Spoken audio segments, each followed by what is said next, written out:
Lestat here. Hope you guys are doing well. Today I'm going to go over my DARKLORD deck, and then we're going to go over some replays.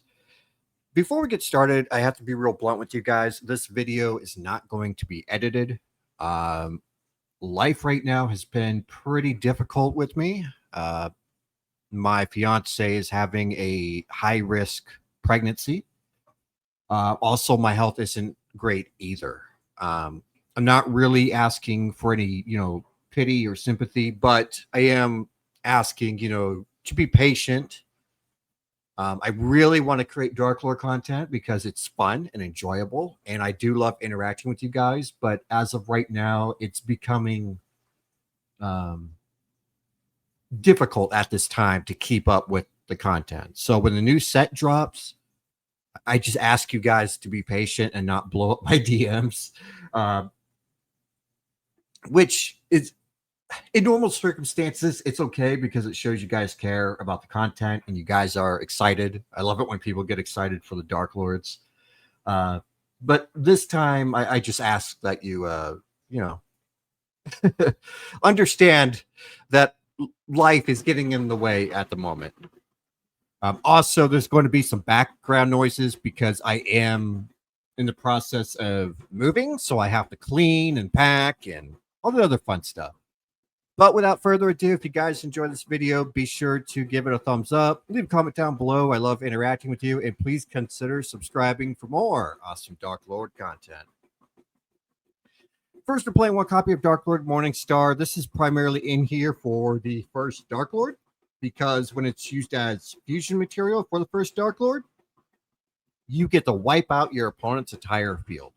So, only reason this guy's in here, and if you happen to pitch him to the graveyard, no worries, because we are playing the new DARKLORD Fusion. Triple copies of his shell. She can apply effects as well, provide draw power. Gulgata.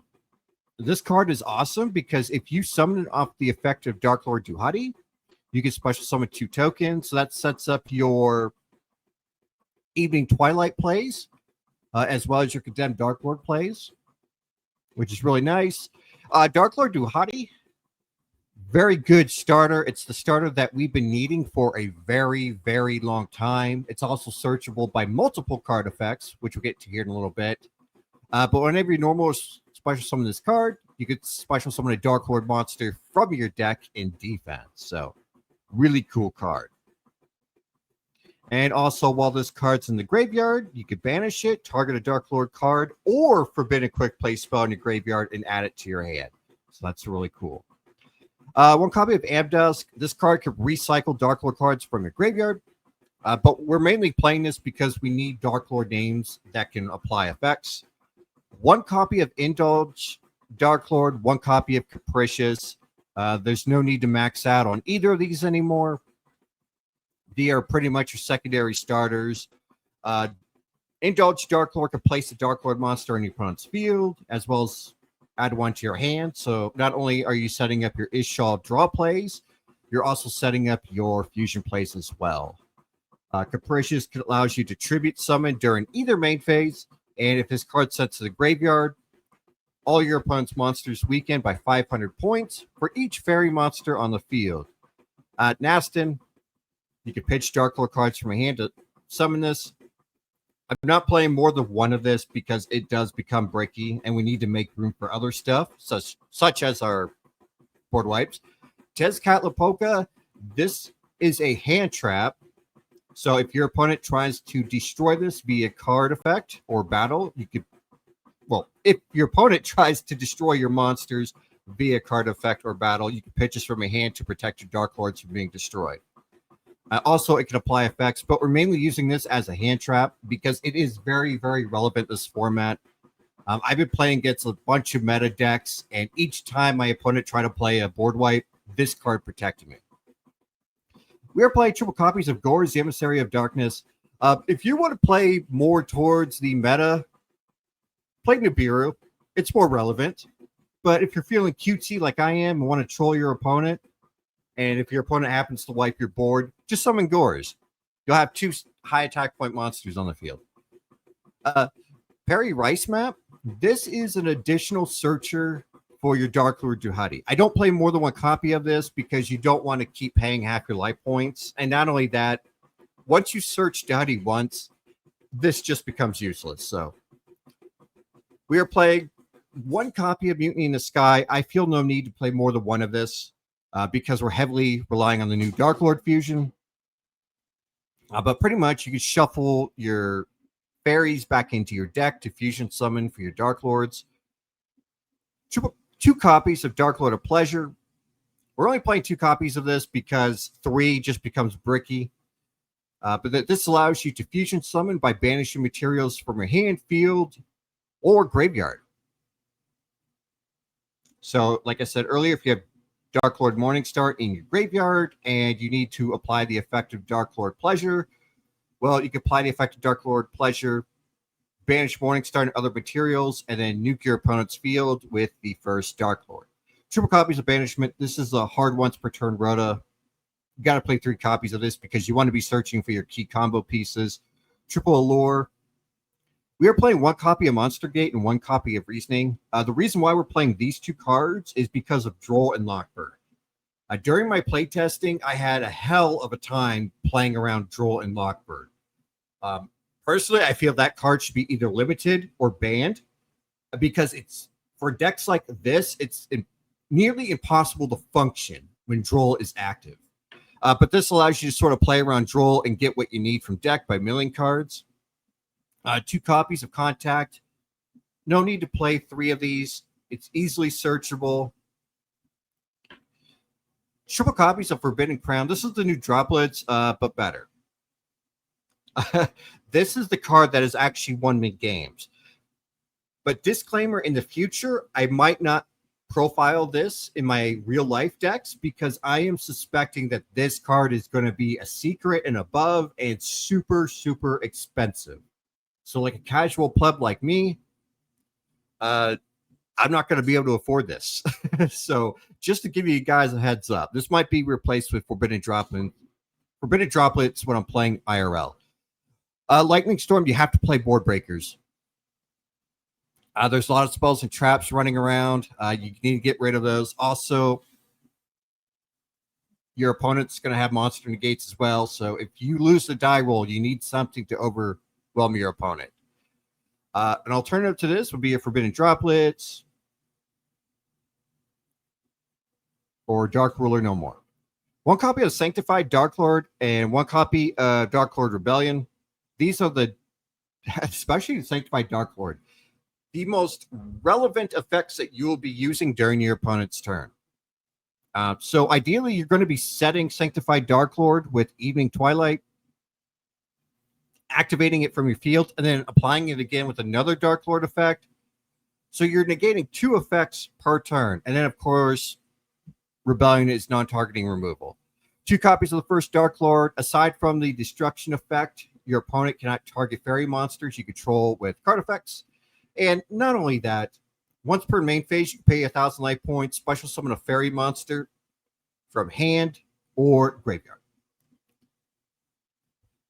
Darklord or the Evening Twilight. This takes 2 level 6 or higher dark fairy monsters. Your opponent cannot target this card with card effects. So a play off of Morningstar here. If this card is fusion summoned, you can set 1 Darklord spell and trap directly from your deck. And then you can pay 1,000 and apply a Darklord effect from grave. So this is going to be one of your starter combos. We're playing 1 copy of Loose to Dusk Dark. That is a mouthful. Holy crap. But anyways, if this is in your leftmost or rightmost monster zones, it cannot be destroyed by card effects. None of that. If this card's special summoned, you can send a Fiend or Fairy from deck to grave to destroy a card. And if this card happens to be destroyed by card effect, you can target a card on the field and destroy it. I will say, because it's a Fiend monster, you're not going to be going into it the first turn you use Duhati. This is more of a late game card. 1 copy of Fairy Cheer Girl. You get detach material, draw a card from your deck. 1 copy of Hope Harbinger for the spell negate. Again, most of these are just mid-game things that you might need. 1 copy of Final Bringer of the End Times. This card is absolutely insane. I stand by this card. Everyone should be playing this. Gustav Max, Pseudo Cowboy for game. We're playing 2 copies of Superstar Slayer Typhoon Star Crisis. I've had to go in this multiple times when I was playing against meta decks. So I'm playing 2 of these. So if your opponent wipes out your board and you're still able to summon monsters, you could plop this guy on the field and just combat your opponent. This card's really good.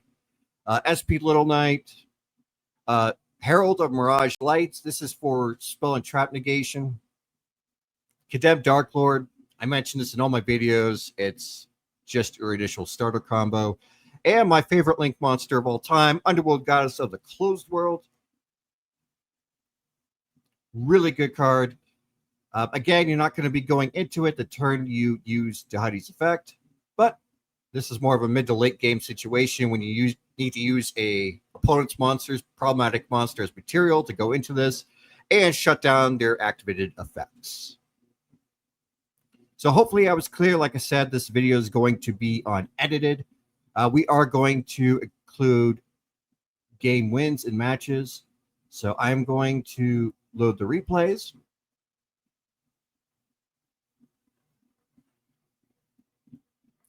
So this is DoomZ K9.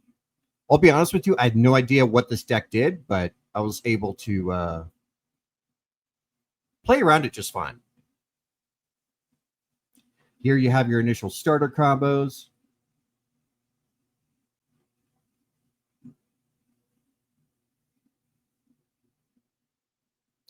And like I said earlier, Tezcat Lapoka, you definitely want to have in your hand to prevent the destruction of your Dark Lords.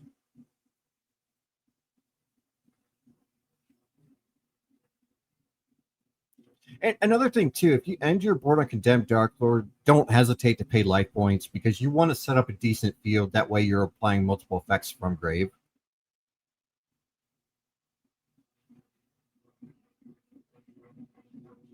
And then, as I mentioned in the profile, you're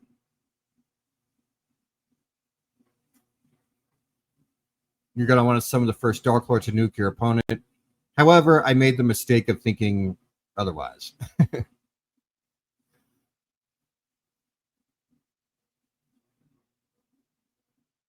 And a lot of chain links this game.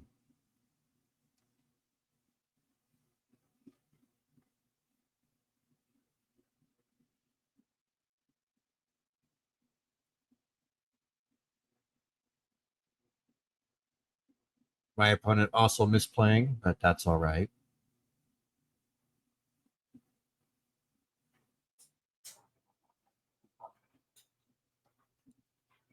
Yeah, so your opponent's going to have a difficult time playing around those negates.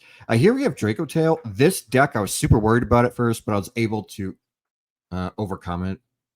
The key with Dracotail is just sort of let them combo off a couple times, and then when it's most crucial, negate their effects.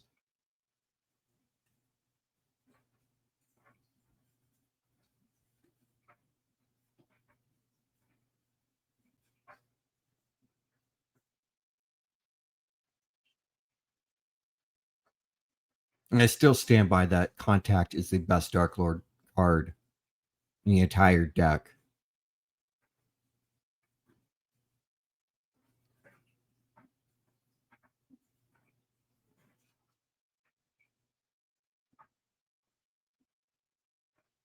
Yep, and as you guys saw there,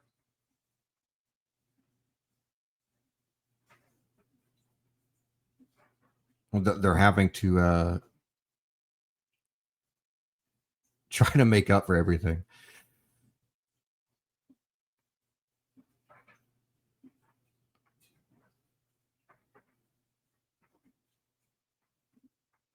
Yeah, not a great board, but at least we have Mutiny in the Sky.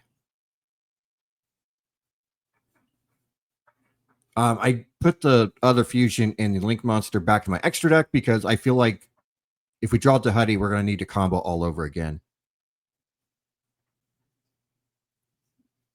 First Dark Lord nuked my opponent's field, and now I am comboing off again. Because the idea here is you want to swarm your field and try to OTK your opponent.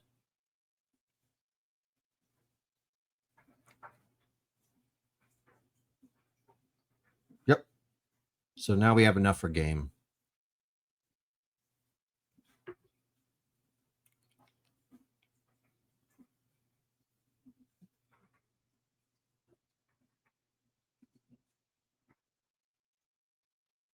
Oh, let's swap the hands here.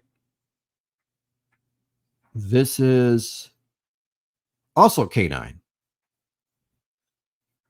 I don't think I've had any trouble with K9 or with Dracotail. So these meta decks aren't too bad. Like, I think I found a way to play around them pretty good. Now, there are some like obscure rogue decks where I'm like, I have no idea what I'm doing here.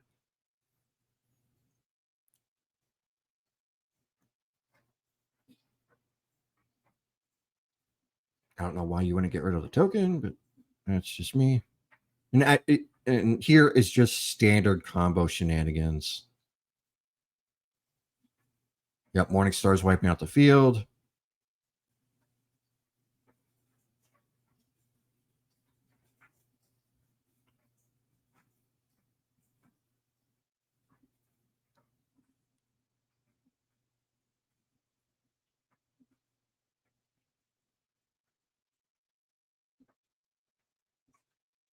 And Evening Twilight's going to be able to apply effects as well. So we got some disruption here.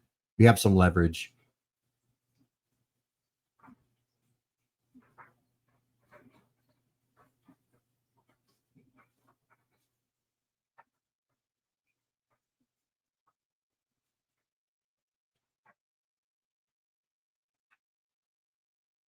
And one thing I will say about Dark Lords, we're really good at chaining around things, even more so now that we have consistency.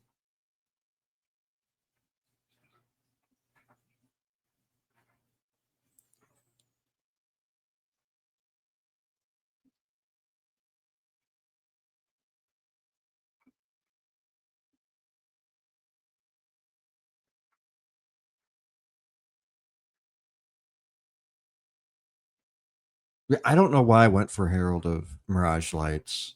Didn't even have very, like I said, there's some misplays here. Looking back on it, I probably should have went in the Condemned Dark Lord, gained a few life points. And again, we're chaining around things. We want to negate, negate, negate. Sanctified Dark Lord, I think, is more relevant now than ever. Like, look how many times we're just negating stuff. And then Forbidden Crown.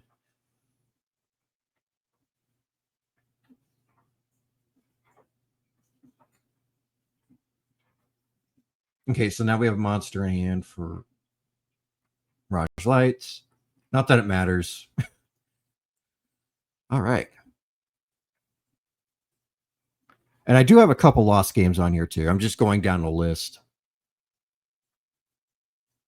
There's that Droll again. But like I said before, luckily we have ways to play around it now.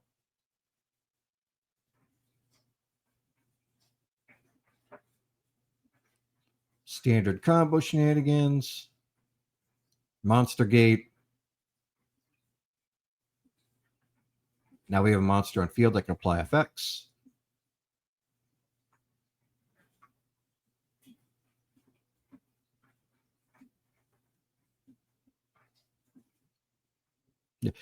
I don't really have much to offer in terms of what's going on my turn because it's so, when you're going first, the plays are so simplistic. You're pretty much going to be making the same moves every time. It's mid game where you really have to think about what you want to negate and how you're going to play around your opponent. Now with Marincess, I kind of focused on cards that can revive things from the graveyard. because from my experience with playing with Marincess, they tend to revive things from the graveyard, and they just end up link climbing. Okay, so this was some sort of weird Dogmatica kaiju food deck.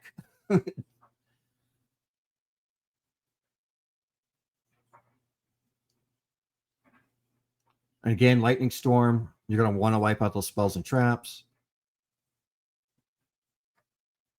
That extra deck that got banished will come back to us. So, like, I'm not really concerned about losing 3/4 of my extra deck.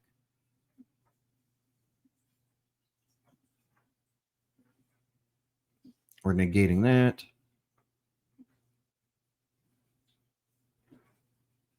Chain blocking.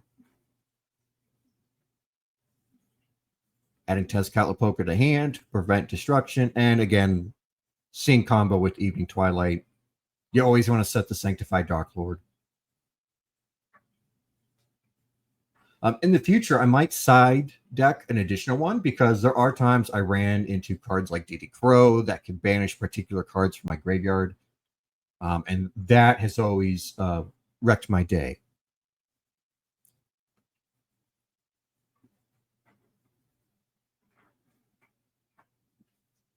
Yeah. So I think they got sick of my shenanigans. So this is a game that I lost. You're going to see me misplaying here quite a bit. But I still feel like it's good to show off. I think it's a good learning step here. So this is what happens when we lose the die roll and we're not able to set up the board. This was before I added the Lightning Storms in the deck. So you're going to see why this is the reason why you need to play those board breakers. Yeah, they're just comboing off here.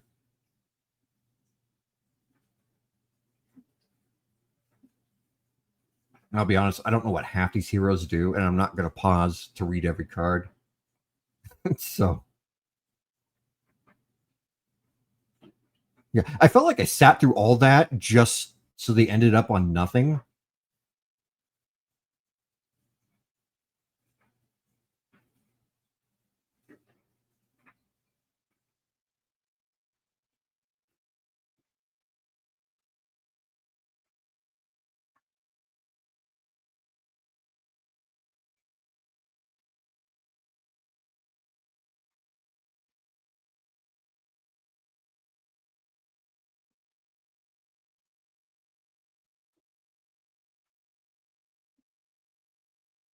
Yep, they're just going to combo off. And I'm just going to sit here and, you know, enjoy not being able to play.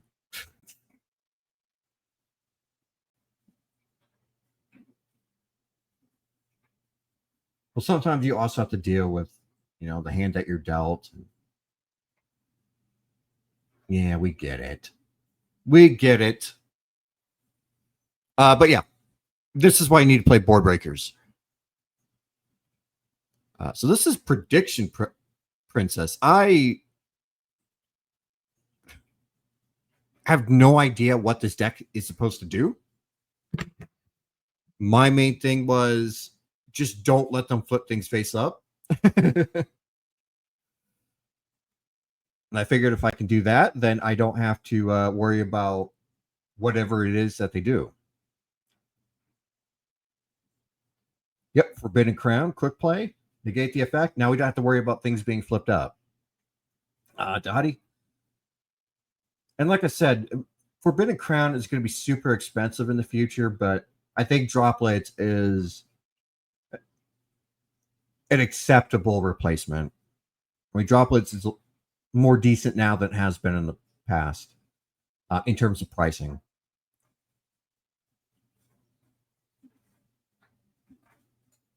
Yeah. So that was an easy win. Like I said, not much to say there. So this is the last game. This is one that I lost. This is a failure at me not being able to read my opponent's cards. I made the dumbest mistake ever in this duel, and that was attacking into Yubel and me taking damage. Spoiler. But this is still an entertaining, like up until that dumb decision, this was still an entertaining back and forth game. Like there was a lot of stuff I had to play around. And then my opponent kept on just wiping me out. And then I would just keep coming back.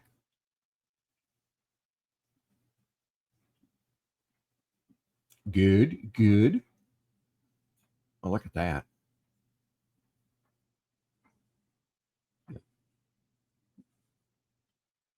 And this is one of the very few Fiendsmith engines I faced. I haven't kept up with the metagame until recently. But I think I learned how to play around it pretty well. My only thing is when you're facing Fiendsmith Yubel, it's kind of like you're put in a position to have to choose. Like, what do I stop? Do I stop this Fiendsmith stuff or do I stop the Yubel stuff? Because if you could play around the Fiendsmith, then you got to deal with the Yubel, and that becomes a little bit more challenging. At least for us DARKLORD players. Like, looking back, I wish I would have held on to the first DARKLORD a little longer. Not have banished it in Graveyard so soon.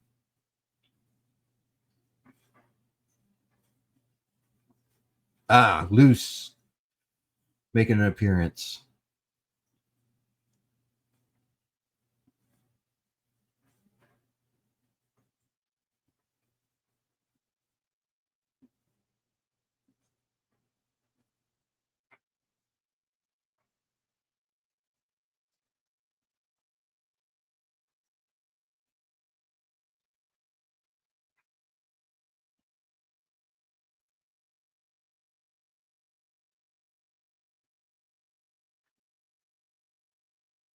Yeah, and I'm learning that with certain matchups, it's probably good to side things like evenly matched as well. And board breakers. I don't think I was playing board breakers at this time either. Yep, and this was the mistake that I made. So we're going to exit here. We're going to exit again. We're going to go back. But yeah, this is the new DARKLORD deck that I'm currently playing. I'm sorry I wasn't able to edit this video, but like I said, there's a lot going on. If you enjoyed this video, be sure to give it a thumbs up. Leave a comment down below. I always enjoy interacting with you, and please consider subscribing for more awesome Yu-Gi-Oh content. And hopefully when things settle down on my end and I'm able to breathe, I'll try to upload some, quality content. And hopefully I'll be able to stream a little bit more too, because I do miss chatting with you guys. But yeah, take care and have a good one.